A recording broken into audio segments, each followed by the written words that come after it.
ሕማማት ማለት ምን ማለት ነው? ክርስቶስ ወይም ደግሞ እግዚአብሔር በባህሪው ይታመማል ወይ? ለባህሪው ሕማም ይስማማዋል ወይ? ሕማመ ክርስቶስ ማለት ምንድነው? እኛስ በዚህ በክርስቶስ መከራ ሕማም ምን እንሳተፍ ምን እናድርግ ማለት ጥያቄው። ይሄ ደግሞ በጣም የሚገርም ነው። በተለይ የዚህ ሳምንት ወቅት የተመለከተ ያየ ስለሆነ በደንብ እንመለከተው አንሱ። መጀመሪያ ሕማም ማለት ምንድነው? ራሱ ሕማም ማለት ሕማም በሁለት ነው የሚከፈለው። የሥጋ ሕማም፣ የነፍስ ሕማም ይባላል። የሥጋ ሕማም የሚባለው ይሄ መፈለጥ፣ መቆረጥ፣ መገመስ፣ መሰቀል፣ መቸንከር፣ መወጋት ወይም ደግሞ ደዌ ሥጋ ይባላል።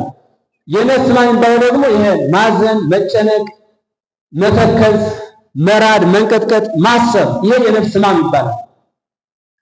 ሕማም ይባላል። ይሄ በሰው ላይ ሲነገር ነው የነፍስ ሕማም ይባላል። ለዚያ ነበር ክርስቶስ ተከዘ ነፍሴ እስከ ለሞት ያለ።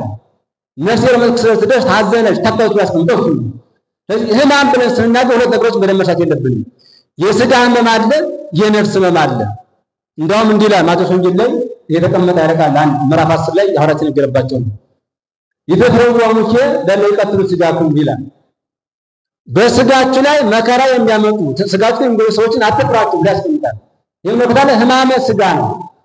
በሥጋ ላይ ለሚመጣባችሁ መከራ ወይም ደግሞ ሥጋችሁ ለሚያጠፋችሁ ሰዎች አትፍሯቸው ብሎ ያስቀምጥና ወነፍስክሙ ሰይፍኮት ይላል።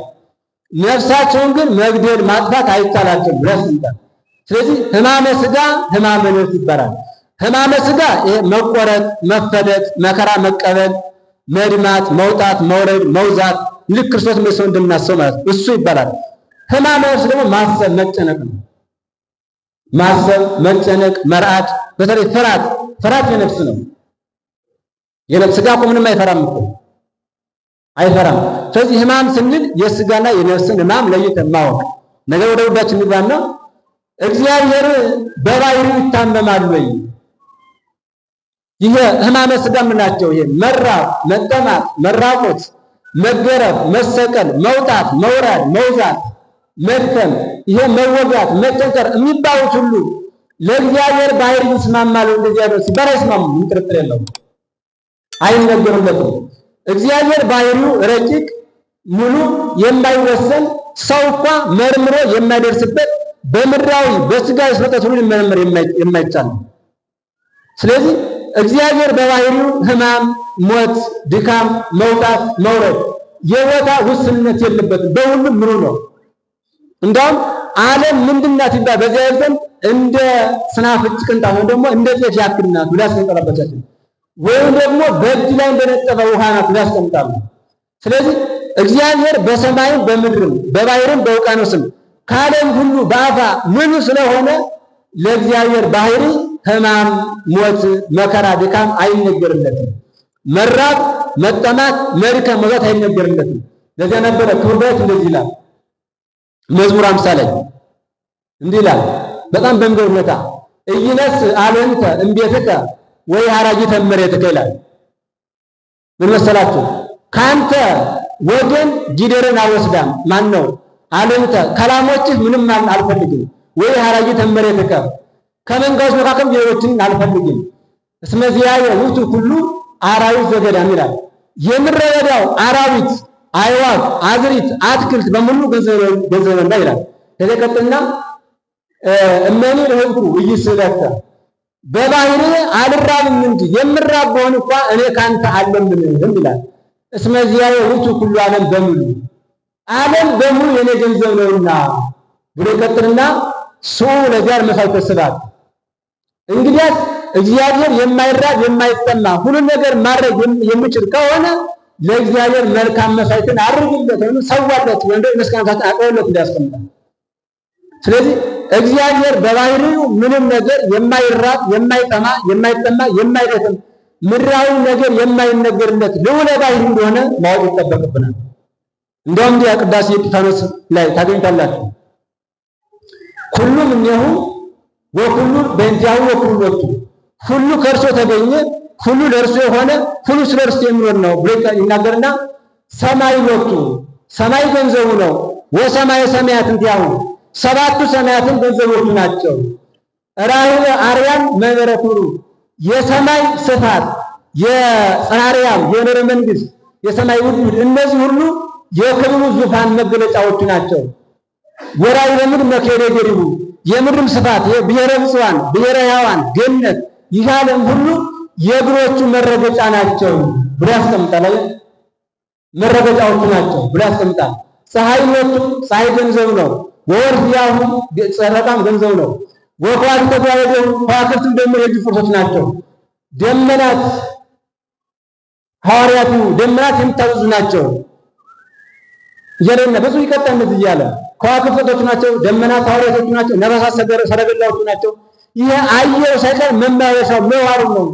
ስለዚህ እግዚአብሔር በባህሪው ሁሉ ገንዘቡ ስለሆነ ሕማም፣ ሞት፣ መከራ ሊነገርለት አይገባም ተብሎ ይነገራል። ስለዚህ በዚህ ሕማማትን በምናገርበት ጊዜ ይሄን በደንብ ማስዋስ ይነገርብናል።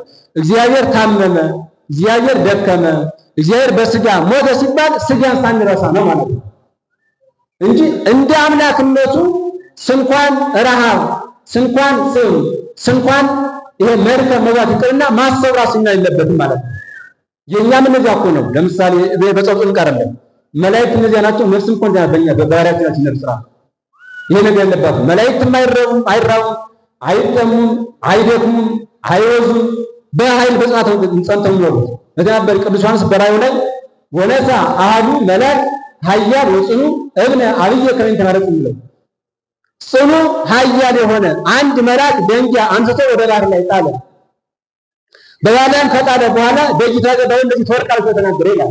ስለዚህ መላእክት እንኳ ምንም እንኳ የባህሪያቸው ባይሆንም በእግዚአብሔር ኃይልና ብርታት የማይራቡ፣ የማይጠሙ፣ የማይደክሙ፣ የማይወዙ በምድር ላይ የሚነገረው ስራዎችን የማይነገርላቸው ቀኖን ይናገራል። ነፍስ እንደዚህ ሆነ። በኋላ እኛን ታወለመችን ነፍስ ይሄ መከራ ያገኛት ነው። ከትንሣኤ በኋላ ከሞት በኋላ በነፍስ መራብ፣ መጠማት፣ መድከም፣ መውጣት፣ መውረድ መውጣት የለባትም በእኛ ያለችው ነፍስ ነው። ስለዚህ መላእክትንና ነፍስን እንኳ ረቂቅ ምስጋናን የሚመግብ እግዚአብሔር በባህሪው መታመም፣ መድከም፣ መሞት እንደሌለበት በደንብ ማወቅ ይጠበቅብናል። ስለዚህ እግዚአብሔር ሁሉ ገንዘብ የሆነ ነው። እንደውም ምናሳቸው ቅዱስ ባይኖታው ነው ተቀምጣል። ወውቱ ይመል ኩሉም ቅድመ ዓለም ይላል። ዓለም ሳይፈጠር እግዚአብሔር ባለሙሉ ይመላ ነበር ብሎ ያስቀምጣል። ምን ማለት ነው? አሁን ዓለም ከለበት ነው የሚመለከት ማለት ራሱ ዓለም ስለሆነ ማለት ነው። ራሱ ዓለም ስለሆነ በራሱ ዓለምነት፣ በራሱ ብርሃንነት፣ በራሱ ኃይልነት፣ በራሱ ከሃሊነት የሚኖር ስለሆነ ዓለም ከመፈጠሩ አስቀድሞ ሙሉ ነው ብሎ ያስቀምጣል። ምን ማለት ነው? ራሱ በራሱ መልክ ነው ማለት ነው። ሰው በራሱ ማለት አይችልም ማለት ነው። በቃ ከመላም በምንድን ነው? ያው እሱን ነው። እግዚአብሔር ግን በራሱ ዓለምነት ራሱ መልክ ይኖራል። ዓለም ከመፈጠሩ ያስቀምጣል። ስለዚህ በባህሪው እግዚአብሔር እነዚህ የሚነገሩ ሰጠት ባጠቃላይ ይነገሩለት አይገባም። ይህ ካልኳችሁ ሕማመ ክርስቶስ ምንድነው ሲባል እንግዲህ ክርስቶስ ከሶስቱ አካል አንዱ አካል የሆነ ነው። በባህሪ በይና በስልጣን አንድ የሆነ በአካል ሶስት የሆነ ነው እና ከሶስቱ አካላት አንዱ አካል እግዚአብሔር ቃል ስጋ ለብሷል ከኛ ባህሪ ማለት ነው።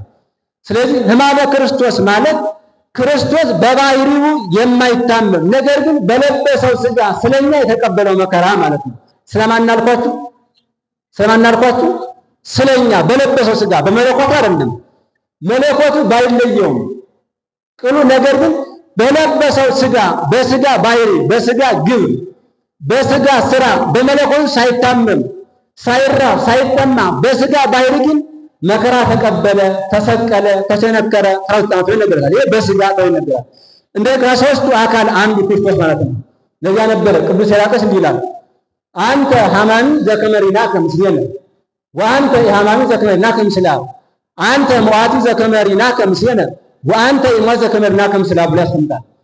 አንተ የኛን አካል የኛን ባህሪ የኛን ግብር ስለነሳ እንደኛ ትታመማለህ። ነገር ግን ደግሞ ከእግዚአብሔር አብ ከዚያ መንግስት ጋር አንድ እና ደግሞ በመለኮት የማትታመም የማትመጥ ብሎ ያስቀምጣል። ስለዚህ በለበሰው ስጋ እንደኛ ታሟል፣ መከራ ተቀብሏል፣ ብዙ ነገሮችን አድርጓል። ስለዚህ ሕማመ ክርስቶስ ማለት ክርስቶስ ስለኛ ብሎ በለበሰው ስጋ የተቀበለው መከራ እንደ አምላክነቱ ግን እንዳንቁት ይናገራል። ሞተ በስጋ ወሐዮ በመንፈስ በስጋ ሞተ በመንፈስ ግን ሕያው ነው ማለት በለበሰው ስጋ ምውት ነው ሞቷል፣ በመለኮቱ ግን ሕያው ነው ብሎ ያስቀምጣል። ስለዚህ ክርስቶስ ብለን ስናገር እንኳ በለበሰው ስጋ መከራ ተቀበለ፣ በመለኮትነቱ ደግሞ መከራ የማይቀበል ይናገራል። ስለዚህ በስተሙን የምናከብረው በተለይ የሰኞ ጀምሮ እስከ ውደት ያሉ በዓላት ስንመለከታቸው ክርስቶስ በለበሰው ሥጋ ስለኛ የተቀበለው መከራ ነው። እነዚህ ነገሮችን በአጭር ንጋታ ትምህርት ልጨርስ። እንዴት ተቀበለ ካላችሁ እሱም ጊዜም በባህሉ ንጹሕ ክቡር ልዩ ነው። መከራ መቀበል አይገባውም። ነገር ግን ሶስት ነገሮች ለፈጸም ይሄን ነገር አድርጓል። አንደኛ ለቤዛ፣ ሁለተኛ ለካሳ፣ ሶስተኛ ለአራያ፣ አራተኛ ለጥቆትና ለአብመለኮት እነዚህ ለማስረዳት መከራ ተቀብሏል። ስለዚህ የክርስቶስን መከራ ስንመለከት ለኛ ካሳ፣ ለኛ ቤዛ፣ ለኛ አራያ ለመሆን ሐሞት ጠጣ በተሰቀለ ይናገራል እንጂ እንደ አምላክነቱ መከራን ማራቅ የሚችል ሕማማትን ማራቅ የሚችል ራቦችን ማራቅ የሚችል ጽም የሚያሰሙ እንደሆነ በደምራት ይጠበቅናል። ስለዚህ በዚህ በሰሙነ ሕማማት ስንመለከት ክርስቶስ እንደ ርቁ ብቻ በሚገባ የሞተ ሳይሆን ስለኛ ብሎ የተቀበለ መከራ እንደሆነ ማወቅ ይጠበቅናልና ሕማማት ስናከብር በዚህ እንድናስበው ነው። ይቆየን።